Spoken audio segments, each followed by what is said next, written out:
wired.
Okay.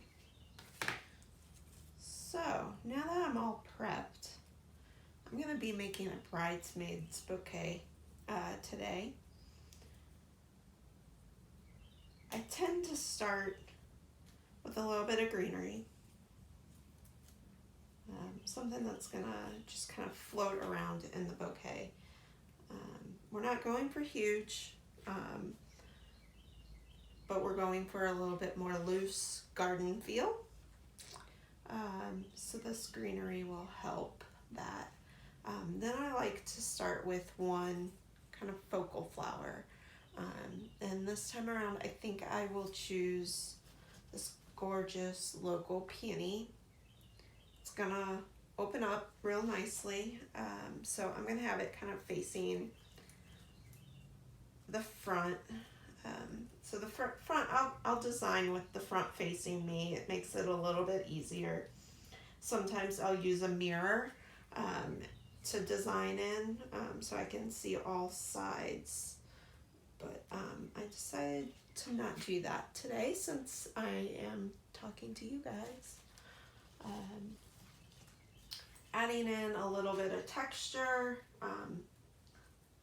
going a little bit more asymmetrical, having the greenery on one side, allowing that blue thistle to just kind of float around that peony.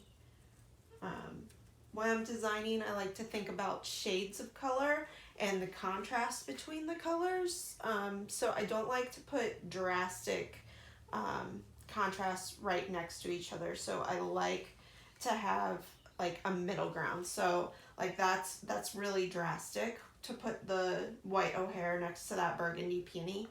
But if I transition softly with this brown Lysianthus, it just softens that change and allows, if you can see that, it just allows that eye. I almost want to bring in like a peach in between those two. It just allows that not to jar the eye with the differences. And I like different layers or levels in my bouquets. So as I'm designing, I'm kind of constantly pulling and pushing on the blooms, getting them to be at different heights. I'm gonna stick this over kind of on the back side.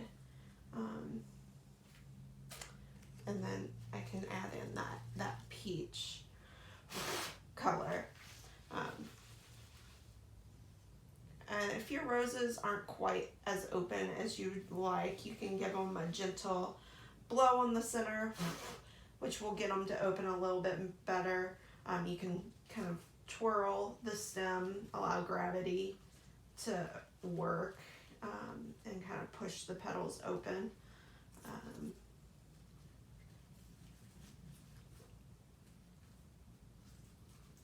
kind of constantly adjusting, holding them in your hand securely so that they're not falling apart, but tight enough that they're staying in place. I think I'll add a little bit of greenery. Some of this ruscus has some little bite marks, so just make sure that whatever you're working with is in good condition. As you work, obviously you're going to be adjusting. Things kind of move on themselves, so be careful of that. I tend to like to work in odd numbers, although for some reason this bouquet, I have a lot of pairs, so like twos of things. I have two of the brown Lysianthus and two of these mother pearls, but sometimes that's nice. Just it gives you a little bit of a design challenge. I don't want to move. Sometimes you just kind of take stuff completely out and replace it, and that's okay. That's kind of the beauty of floral design, and everything is, you know, subjective, so if you like it, then that works. Add a few.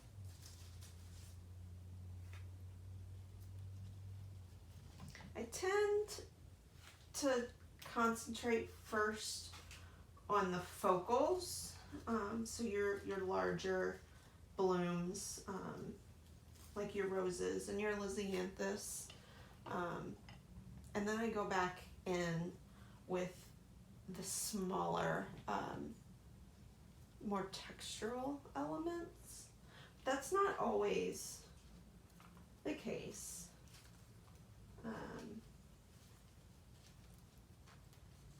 It just kind of depends on what your palette is.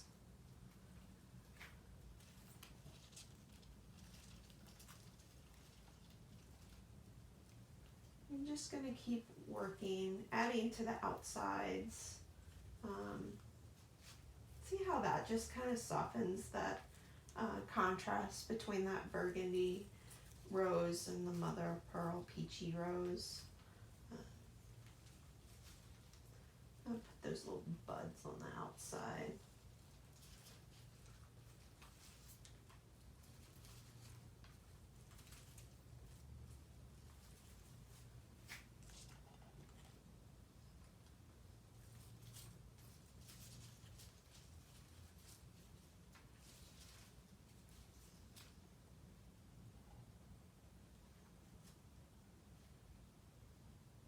And you can stick down in the center.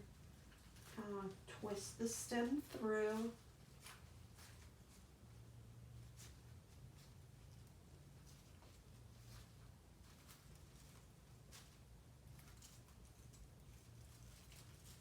Bring that up a little bit. A little bit more dimension. I don't have a whole lot of greenery on this side, so I'm going to go ahead and add magnolia leaf.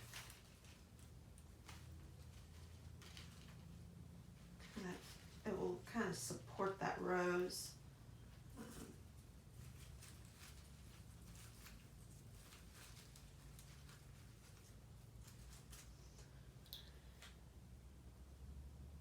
Let's see.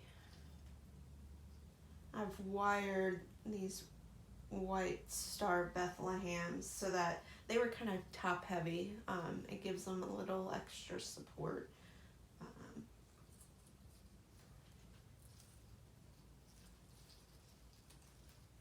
Adding those textural elements.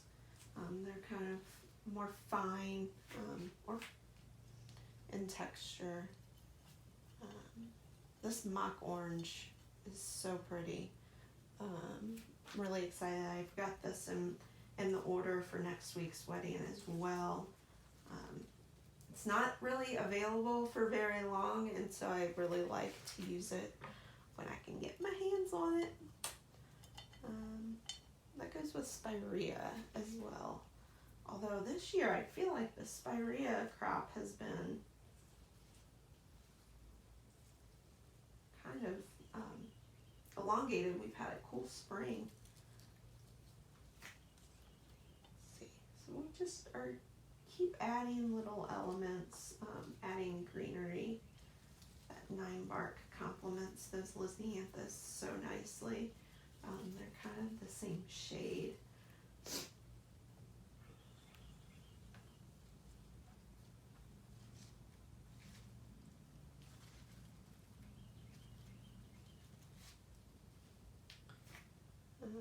Keep working. I've gotten into the textural elements, more the accents. And it can always be a little tricky trying to figure out where to put them.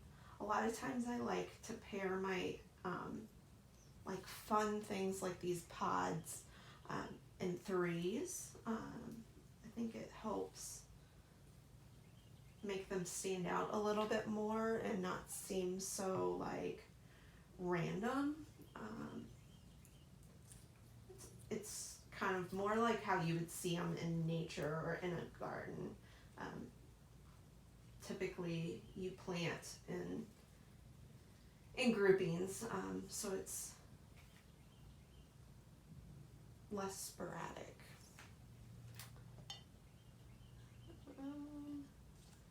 Go back.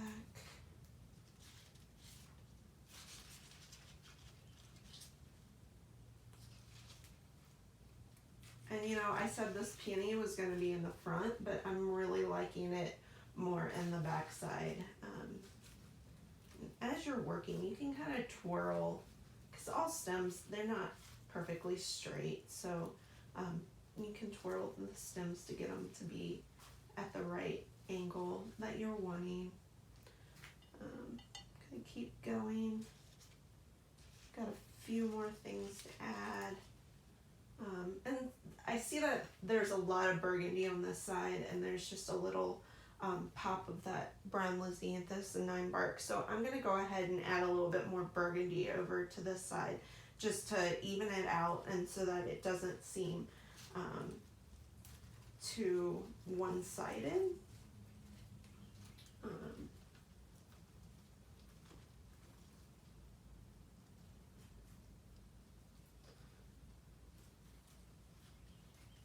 And again, sometimes if you're trying to stick it down in the center or like through some blooms, it may just take you a few tries to get it to be at the right placement or at the right angle that you're wanting. And these little scabiosas tend to be a little gentle, or fragile rather. So I like to stick them down more in the center so that they're a little bit more protected.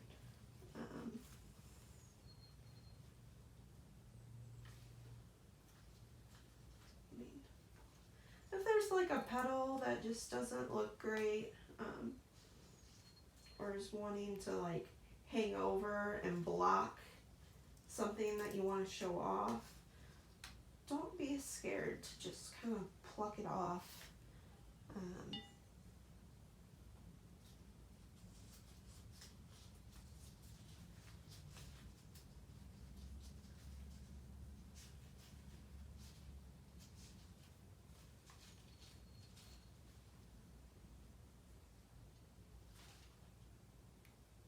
see.